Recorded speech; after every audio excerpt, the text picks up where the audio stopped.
고객님들께 딱 맞는 나무를 골라드리는 고객 맞춤형 상담을 제공해 드리고 있습니다. 부신이 분홍 만들더라. 고객님들의 인정을 비전으로 삼아 좋은 품종, 건강한 나무를 생산하여 판매하겠습니다.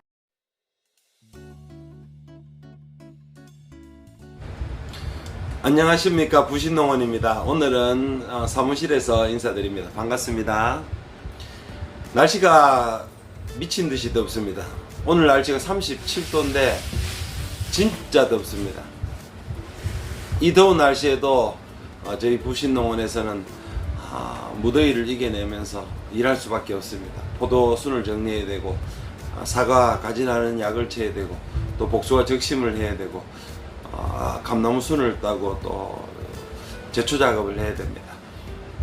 무덥지만 묘목이 잘 자라나는 것을 보면 참 기쁘고, 그보다도 더 기쁜 소식들이 있습니다.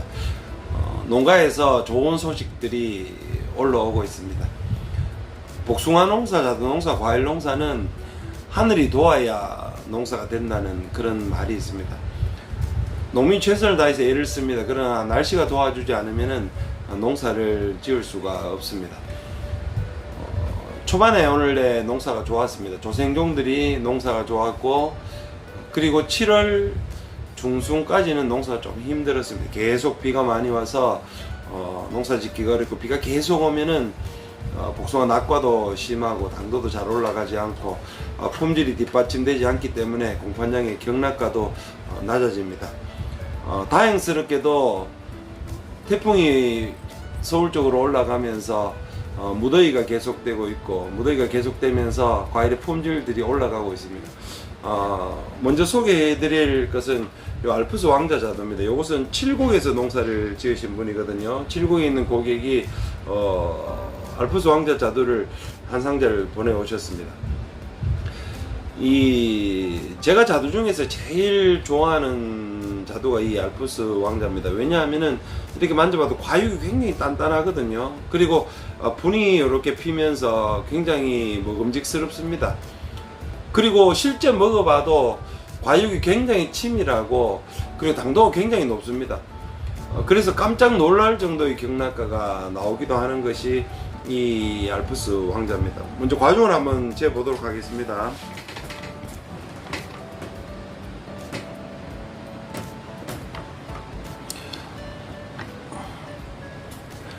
예, 요 지금 158g이거든요.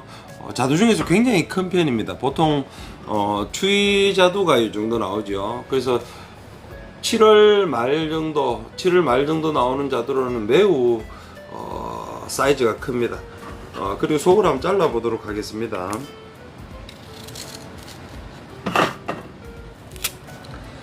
속을 자르면은 속은 이런 색깔입니다. 당도를 한번 측정해 보도록 하겠습니다.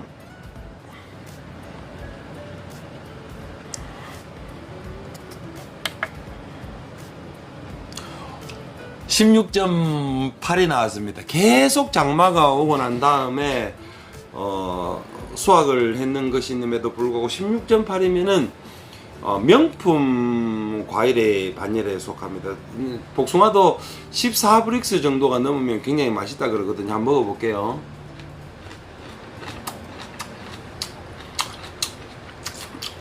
진짜 맛있습니다.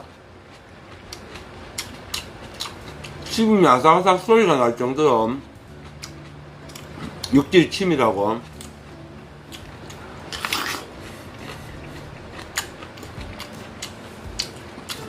너무너무 맛있고 과육이 좋습니다.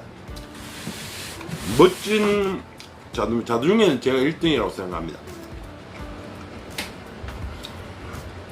이 알프스 왕자 자두는 다른 자두하고 조금 다른 점을 가지고 있습니다. 한때 이 자두가 한 7, 8년 전에 묘목 판매상들에게서 팔려나가서 좀 유행을 할 때가 있었습니다. 굵고 당도가 좋다고 이렇게 나와 있어서 판매가 됐었거든요. 근데 이것을 중도에 포기하신 분들이 굉장히 많습니다. 왜냐하면은 이 자두나무는 제가 키웠던 다른 자두나무하고 틀립니다. 생리가. 수세가 조금 강한 편이고, 수세가 조금 강한 편이어서 꽃눈 발생이 유목 때는 잘 되지 않습니다. 꽃눈 착생이 잘 안 됩니다. 그래서 1년차, 2년차, 3년차에서는 열매가 거의 열리지 않습니다. 왜냐하면 튼튼한 꽃눈이 잘 생기지 않습니다. 그래서 약 4년, 5년차쯤 되면서 주지가 형성되고 주지에서 도장지들이 나오고 그 도장지를 잘라주면 거기에서 작은 단과지에서 꽃눈이 형성되는 그 시기부터 열매가 열립니다. 근데 한국 사람들은 굉장히 성격이 급하신 분들이 있습니다. 그렇지 않은 분들도 있거든요. 그래서 꾸준히 참고 기다리면서 인내하시면서 그렇게 농사를 짓는 분이 있고, 어떤 분들은 2년, 3년 차에 잘 안 열린다고 그냥 다 나무를 베고 도태시키는 분들이 있습니다. 굉장히 안 좋은 그런 습성이라고 이야기할 수 있습니다. 원래 자두 복숭아는 5년차 정도는 되어야 이제 제대로 된 복숭아를 한번 따는구나 라고 생각을 합니다. 그런데 어떠냐 하면 2년차에서 전화가 막 옵니다. 원래 묘목을 심어서 처음 한번 다뤄봤는데 이야기하는 것과 다르다라고 이야기하시면 굉장히 많거든요. 사실 뭐라고 이야기 드릴 말씀이 없습니다. 4년차, 5년차가 되고 결과지가 많이 나오고 단과지가 형성되고 그 단과지에서 충실한 꽃눈들이 형성되고 난 다음에 정상적인 열매가 열림에도 불구하고 2년차, 3년차에서 좋은 열매를 요구하시는 분들이 굉장히 많거든요. 그래서 이렇게 한번 보여드리면은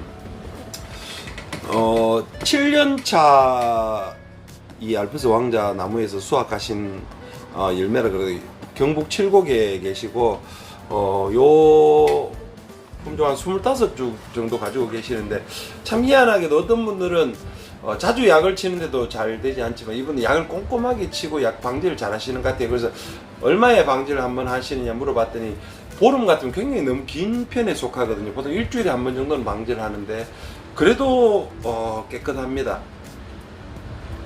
이 자두 농사 짓는 데 있어서 몇 가지 포인트가 있거든요. 그래서 특히나 후무사, 왕자두, 도담 같으면은 이 나무가 약합니다. 그래서 나무의 병이 굉장히 심합니다. 잉크병이라는 그 병 때문에 농사를 포기하시는 분도 굉장히 많거든요. 그런데 이 알프스 왕자는 수세가 굉장히 강하기 때문에 이 알프스 왕자 같은 경우에는 나무의 병이 잘 없습니다. 그래서 나무를 키우기가 첫째 쉽고, 그리고 이 알프스 왕자는 과중이 조금 전에 보셨던 것처럼 굉장히 크지 않습니까? 그리고 이 자두나 복숭아를 내면은 서울의 가락시장 같은 곳에 가면은 중매인들이 비파계 당도 측정기를 가지고 다닙니다. 그래서 쭉쭉 찍어보고 당도가 잘 나오면 그런 물건들을 다른 과일들보다 더 비싼 가격에 수매하시는 분들이 굉장히 많습니다. 그리고 이것을 심은 이 분들 중에서 연락 오는 분들이 있어요. 그래서 이렇게 점이 꼭 찍히면서 마치 빨대로 구멍을 뚫는 것 같은 작은 구멍들이 생긴다 하시는 경우가 굉장히 많거든요. 그래서 그게 뭐냐 하면은 바로 즙을 빨아먹는 흡즙 나방들이 그렇게 만듭니다. 구멍이 뽁 뚫리고 거기에 즙을 꾹 빨아먹으면 안에 스폰지처럼 돼버리거든요. 그래서 그런 현상들은 이 작은 벌레는 노린재가 있죠. 작은 벌레는 노린재가 있고 큰 나방 종류는 사이즈도 굉장히 큽니다. 그 밤나무 나방이나 그런 종류들이 흡즙을 하는 나방들이 있어요. 그래서 방제를 제대로 안 하면 그 흡즙 나방들이 한번 찍어버리면 다 비품이 돼버립니다. 그래서 이 방제를 하는 것이 굉장히 중요하고 아까 말씀드렸던 것처럼 자두는 약 4년차, 5년차 이상 되어져야 단과지가 나오고 단과지에서 결과지가 형성되어져야 잘 열리는 그런 품종들이 있습니다. 또 그렇지 않은 품종들도 있거든요. 뭐 로얄 대석이나 이런 품종들은 단과지가 어릴 때도 잘 형성돼서 열매가 잘 달리지만 이 알프스 왕자 같이 수세가 좀 강한 품종들은 그런 점에 좀 유의를 해야 됩니다. 또 한 가지 기쁜 소식이 있었습니다. 오늘 아까 급하게 어떤 분이 전화가 오셨더라고요. 전화가 오셔서 부재중 전화가 있어서 무슨 일인가 싶어서 전화를 해보았더니 복숭아 축제에서 대상을 받았다 그러시더라고요. 경봉에서 변이된 품종인데 경봉과 가장 큰 차이점 털이 짧습니다.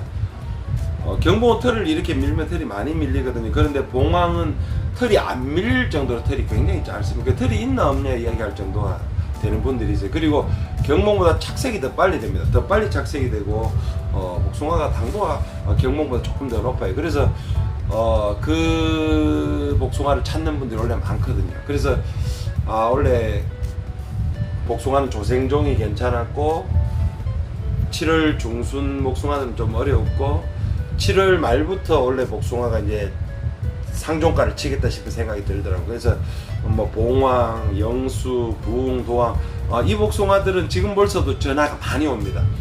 너무 좋다고 이야기를 하시는 분들이 있어요. 그래서 포인트가 있습니다. 그래서 봉황 같은 경우에는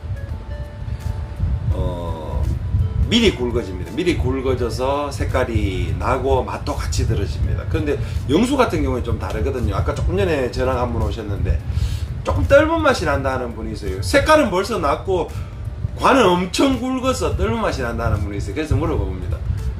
복숭아를 이렇게 깎아보시고 한번 드셔보셨어요? 물어보니까 속이 빨간 것은 당도가 굉장히 좋고 산미도 있고 너무 좋고 너무 좋은데 어떤 건 조금 떫은 맛이 난다 그러더라고요. 그래서 오늘 날짜가 무슨 날짜인가 보면 7월 말이잖아요.